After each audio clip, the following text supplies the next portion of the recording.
but it's being used for clients, which is a good thing.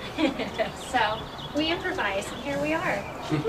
So I think it says on the handout that this is a lecture, but this isn't really so much a lecture. This is more of a discussion. So I encourage you to kind of, if you have any feedback, if you want to stop at any point and ask questions. I thought it would be important to talk about addiction as a disease today, because this is kind of a question that we get as therapists often, not only from the addicts that we work with, but the families. There's a lot of reflection often that comes along with people when they walk through our doors. How did we get to this place? How did we get to the place where, family members, friends, and loved ones are being kind of at a loss for how they've arrived at where they are and being very affected. So it's a complicated issue, and I don't normally rely so much on a handout, but I actually find that this is a very concise way of explaining a very complex issue. And it's been really valuable. I give this to everybody that comes in the door. So I thought maybe we could just go through this, and at any point you want to stop and give some feedback, some input, maybe share an experience of your own. We certainly have a lot of our own experiences to share, so we'll just kind of see where this goes. All right. So my name is Annie, by the way. I'm a marriage and family therapist intern here with Harmony, and this is Nikki, Buckley, and I'm an MFT intern here as well. So welcome. Welcome to Harmony. Good to see you. Feel free, please. Yeah. Get cozy. Yeah. All right. So,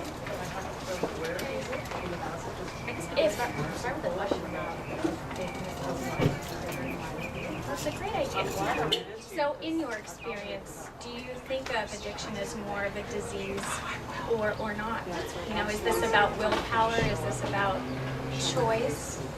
I'm curious to know kind of where you all stand on that issue.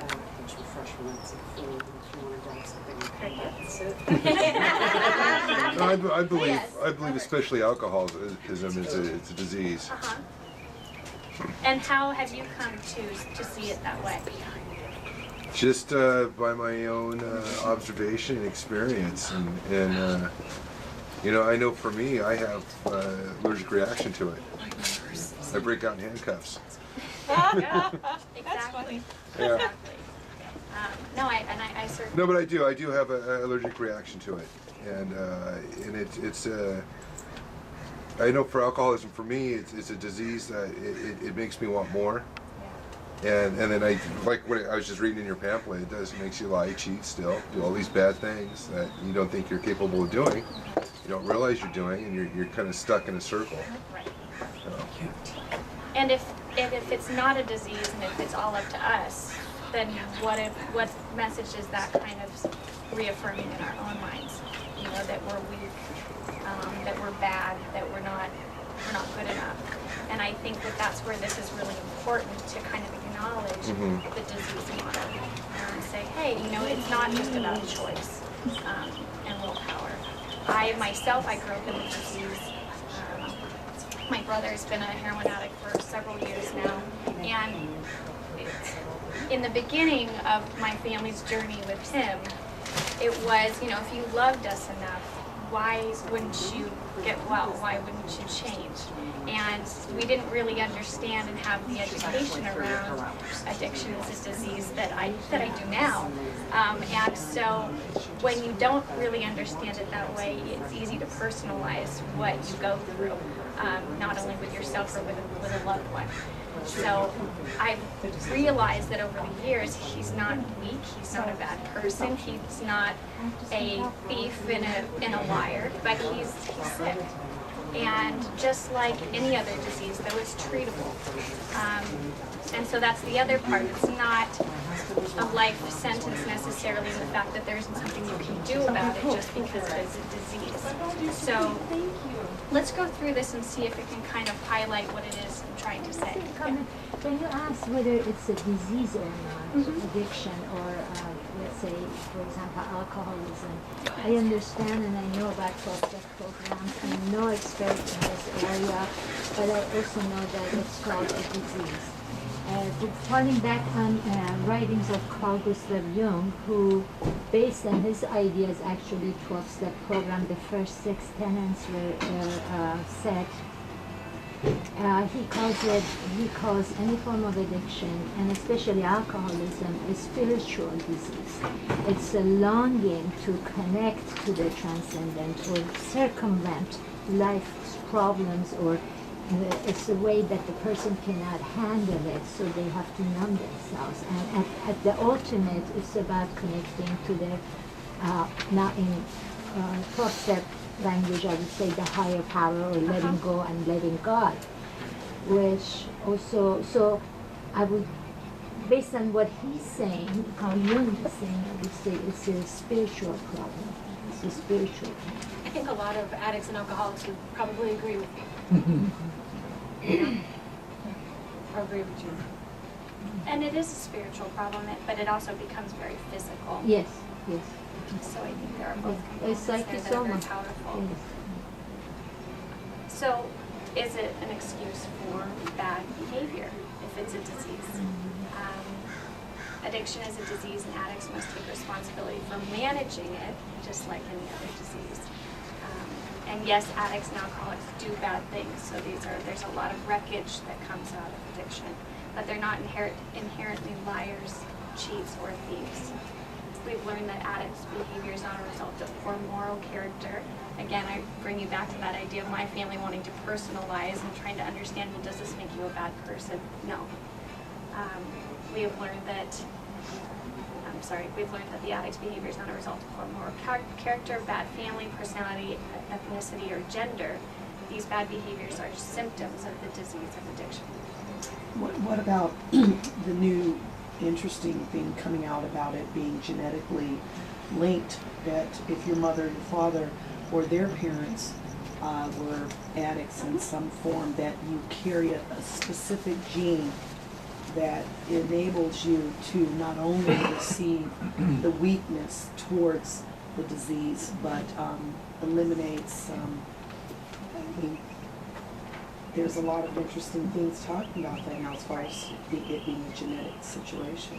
Well, I think there is certainly a predisposition that comes along with addiction. But just because you're predisposed for something doesn't mean you're predestined for it. So I think that, addiction is a very complicated constellation of factors that go into it. So you may have this predisposition, but then your environment being lucky, or there's a lot of factors that may trigger or not trigger that predisposition. So it's not, again, a predetermined situation. But I would say that when you look back in kind of that transgenerational transmission of addiction, you do see it in families. You see it as a family disease.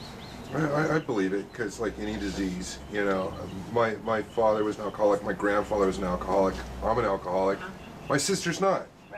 And just like with cancer or anything else, Exactly. it's in there, and for whatever reason it can trigger it. Right. Dr. Mitchell, do you want to add something? Yeah, well, going on what you said, there actually is research that there is a gene defect.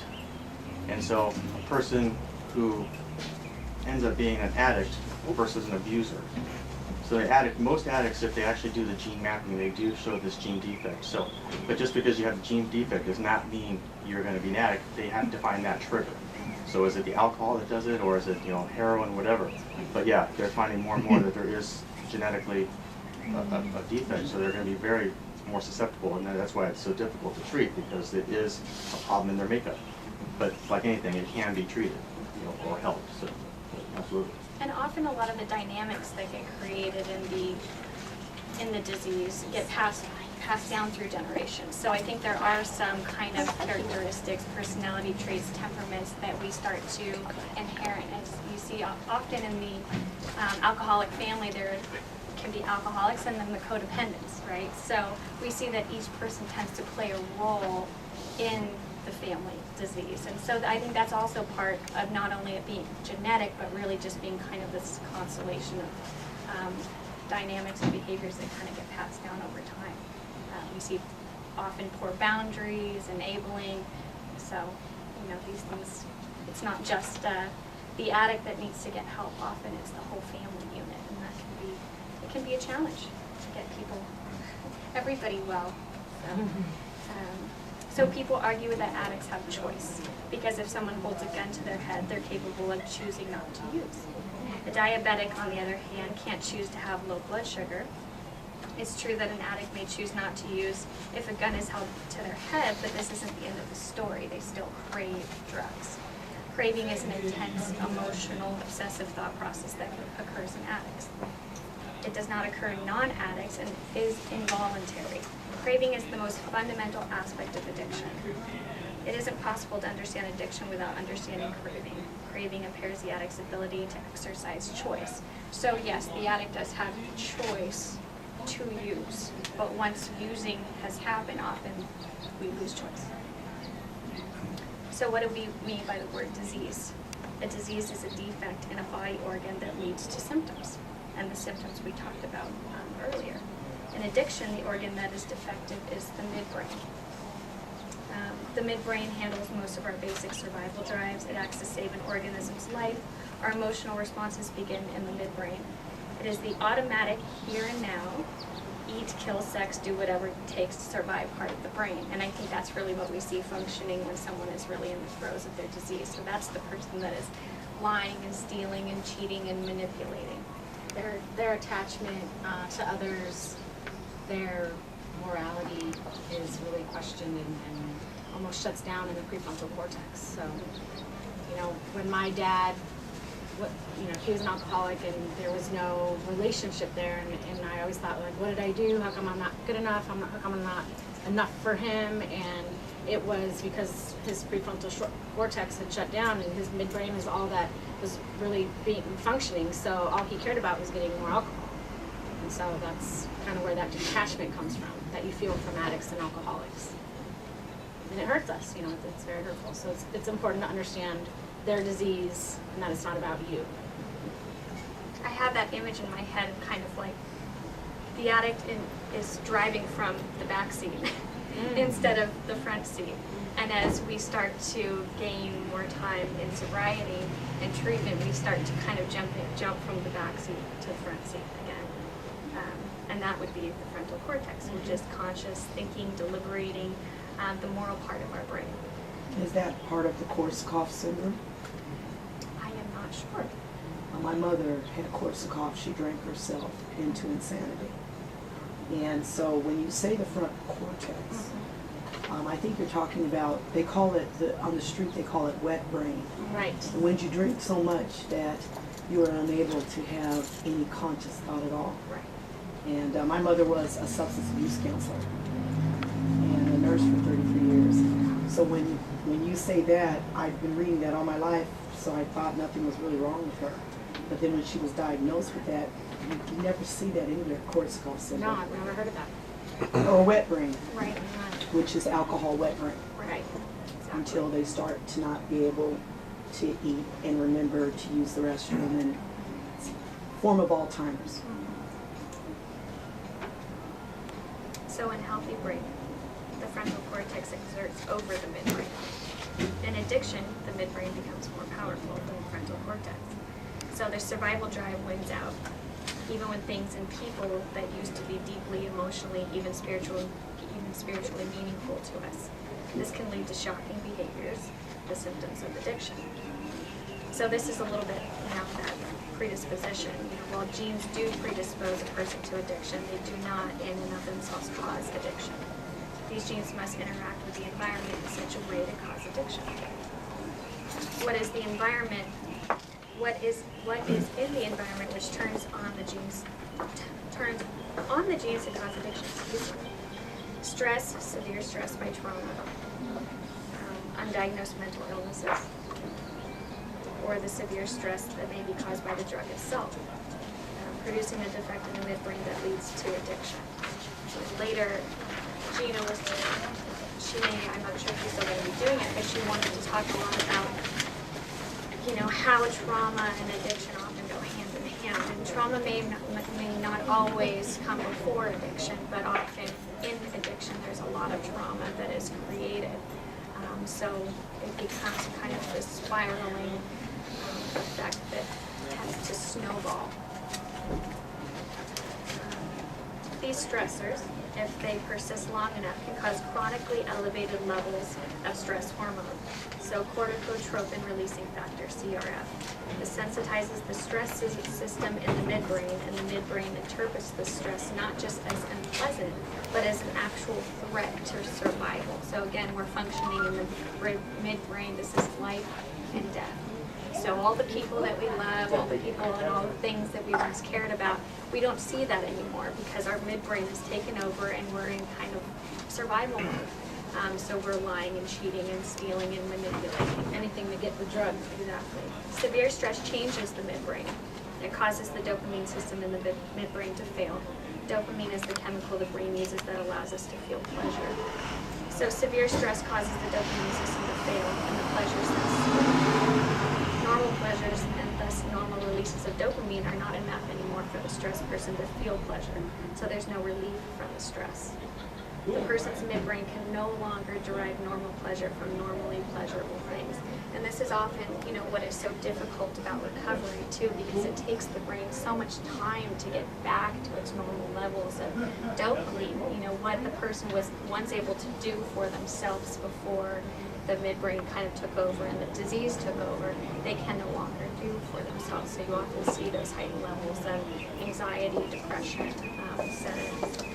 So the defect in addiction is a stress-induced dysregulation in the brain's hedonic system, its pleasure sense. So what can the deaf pleasure sense hear? Anything that releases large surges of dopamine in the midbrain. All drugs, including nicotine, caffeine, steroids. So if you have an addiction to one of these substances, you can easily switch addictions to another. So we see that often, right? So someone gets clean and then all of a sudden something pops up somewhere else. So sex addiction, love addiction, compulsive gambling, shopping, kind of financial irresponsibility, other substances. So again, food, sex, relationships, people, I think that's why in the 12-step program they say don't get into a relationship in the first year of recovery, is because you want to be able to kind of focus inward, get what you need for yourself instead of constantly just switching that addiction. And I think at Harmony, that's also why we take a holistic approach to recovery. Because we see people, they tend to go into these other areas of their life that are becoming unmanageable. And so that's why when we have a client come in here, we kind of look at all the areas of that person's life. So they're coming in here and they're clean, but okay, what's going on? Are they taking care of themselves spiritually, physically, relationships, all of that? It's important to understand that the addict is not performing these behaviors for their intrinsic enjoyment. They are manipulating a pleasurable experience to cope with stress and thereby get the dopamine surge to decrease those high levels of CRF. The midbrain recognizes the stress relief. In fact, it notices that the drug or behavior is the best stress reliever it has come across. So the drug or whichever behavior they're doing to release the dopamine becomes the midbrain's number way of securing survival. The urge to use the drug for survival becomes stronger than the urge to eat, or to defend oneself, or to have sex. Anytime the addict gets stressed, the midbrain goes straight for the survival ingredient, the addict's drug or behavior of choice. Any questions? I might kind of move into this. Often the addict succeeds in stopping using their drug of choice, but increases their behavioral addiction. Unfortunately, these behaviors cause surges of dopamine, which can in turn worsen the addict's craving again for their original drug of choice. So often when they get clean, they may again go into other areas of their life where you see very addictive, compulsive behaviors, but because it's continually stimulating and feeding the midbrain the way it wants to be fed, it often brings them back to their drug of choice. So it's really not wise, I think, clinically to support a client's decision to continue focusing, to be getting that dopamine fix elsewhere, because most likely it's going to lead them right back to the place where they started. So codependency can be a mini addiction, and that's why often in addicted families we see both types of personalities. The codependent person is obsessed with the behavior of the addict and may at times succeed in controlling their using temporarily. This can cause a dopamine surge for the codependent person. That's why addiction experts recommend treatment for the codependents as well as the addicts. Because the connection of the drug to survival occurs very early in the brain processing system. Often the urge to use drugs begins before the addict is consciously aware of it. Places where the person used to use other things that remind the addict of their drug use can trigger a relapse in this way. It's very important for addicts to identify their triggers in recovery to increase their awareness. So two tools of the midbrain, craving and denial. Another word for denial is frontal hypofunctionality. It means that during craving, the frontal cortex of the addict simply shuts off. For the midbrain, the addict's morals, emotional connections to others are just liabilities. They stand in the way of survival. So the midbrain shuts down the frontal cortex. The midbrain is now in charge. This process is actually visible on a brain scan known as a functional MRI. When the midbrain takes over, the negative behaviors of the addict begin: lying, cheating, stealing. In the heat of the stress of craving, the addict simply cannot access their values, morals, or willpower. The midbrain believes that this is about life and death and must get the substance no matter what. If addicts get into recovery, stop using, and learn to manage stress, then their craving is decreasing. Gradually, their frontal cortex begins to function normally. So, addiction is a stress-induced deficit in the midbrain dopamine system. It's a hedonic system, resulting in symptoms of decreased functioning, namely loss of control, craving, persistent use of drug behavior despite the negative consequences.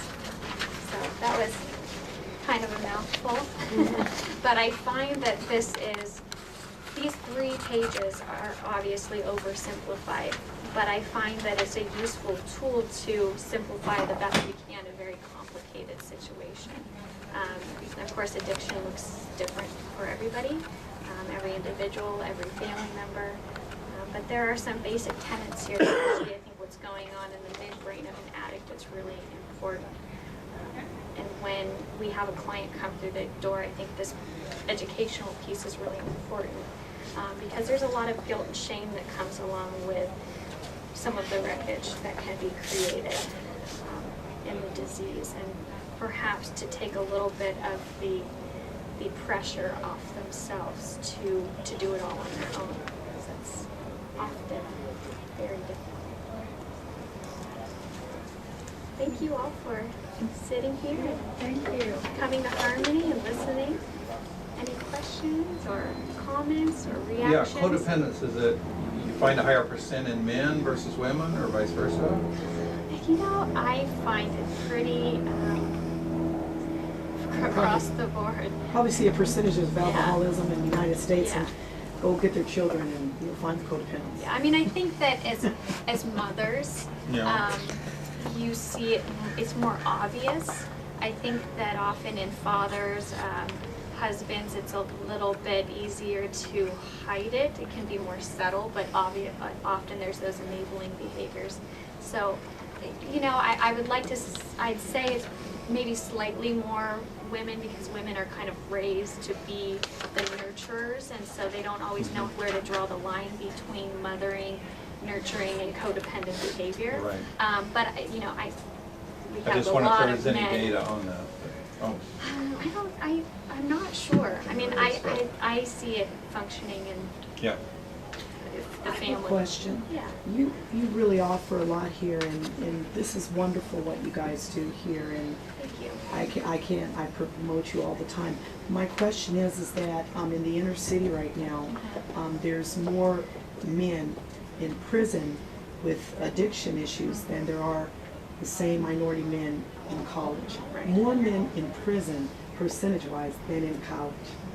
And my question is what can we do to get this thing out that it is a disease and not an income bracket or a social value? Right. Or, I mean, there's a tremendous amount of ignorance where people actually think if you have a drug addiction problem and you're in jail, you're somehow a real addict. Right. But being that I can have my cocaine in my little Fendi Gucci Chanel bag at work, I'm not an addict. I just have urges. Right. So how do we get this information out? I think it's a legal issue. where the politicians don't understand the fact that it's a disease. It's like putting a diabetic in jail because they have diabetes. Yes. And so I really think that it's a court issue and a legal issue and a societal issue. Because people don't understand that this is what disease looks like, you know? That this is what alcoholism and addiction looks like, so. Yeah. I think in California, they were really trying to get the diversion programs going.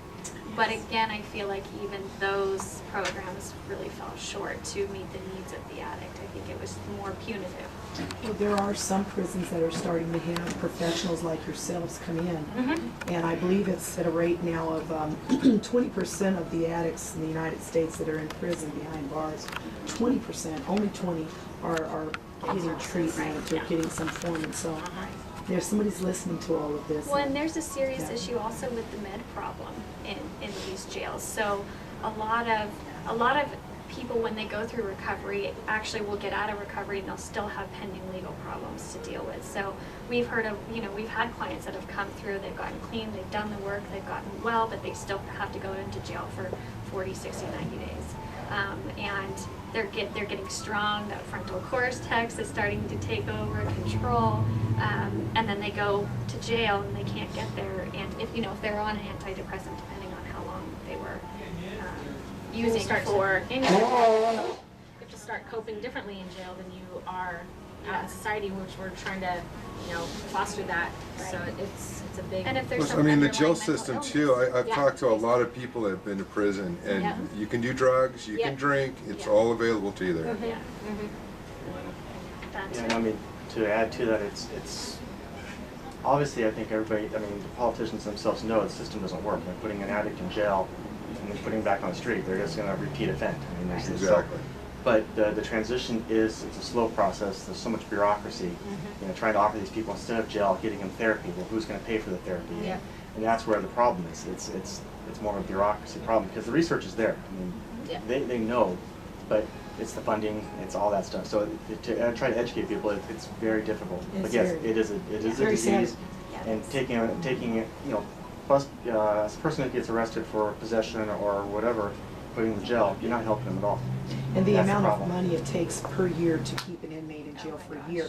They could actually have an outpatient program Absolutely. Right. that they pay for, and it would be about, I think it's only 20 or 30% of what they're already paying. So it's a In fact, does anybody know the proposition in California, was it Prop 39? I keep forgetting the number, where they were actually doing that. They were offering 36, I think. 36? Yeah, it was that diversion kind of. Yeah, it's kind of like instead of going to jail, Yeah. if they were paid, the state was paying for so much money for people to get rehab, but my understanding that's It going got- away. it got cut because of funding, yeah. Yeah, so it's a shame because it was actually, which is interesting because we're going to pay the money anyway when they end up in jail. Exactly. Exactly. so it is very much a catch-22. Right. It's a shame. Yes. If you're saying these cravings are chemically related to the brain, how do you help them not have as much cravings or Well- through the process? I find also that addicts need time and they need support. Okay. So that's why we also have a monitoring program for a lot of people that come here, kind of that day-to-day support, because you're constantly battling with midbrain. And that's Right. why to kind of just have maybe someone just coming into therapy once a week is probably not going to be enough for somebody in early recovery. That's why we kind of do this customized outpatient program, so that people can come in and we can assess, where are you at? How strong are your cravings every day? How much support do you need? You kind of check in with them every day. Absolutely. So they might see 2 therapists a day and have the monitoring program and go see the addiction specialist who's saying, okay, are you going to a meeting? Are you going to church? Who's your support system? How are you eating, sleeping, feeling? We have the chiropractic services, the nutritional services, the massage therapy. So we're really kind of looking at this person as a whole and saying, okay, what do you need and how can we support you? And Because the cravings there's really nothing we can do about the cravings. Right. That's Well, a I mean, biological issue. Some of the stuff that we also offer here is the nutritional. We have Right. nutritionists we work with, and there is nutrition that can be taken to help curb the cravings to some degree. So that's also a key thing that we offer here too. And we don't push the meds, but if someone is really in a pretty deep depression. We have a psychiatrist that we work closely with, so they can look into antidepressant if they need to. We also do, which, you know, I wouldn't say we're big advocates of, but we do Suboxone maintenance for people who have an opiate addiction. So we just tailor it depending on what the needs are of the client. You have a full service program. Absolutely.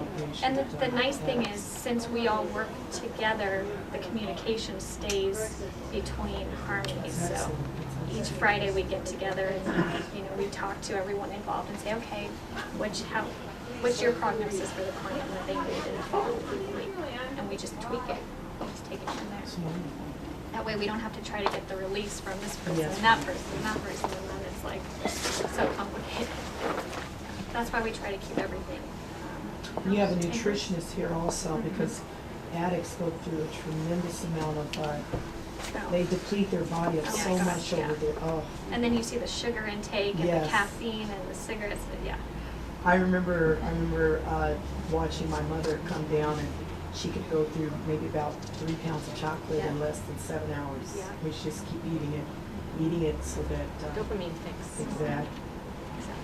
Quite amazing.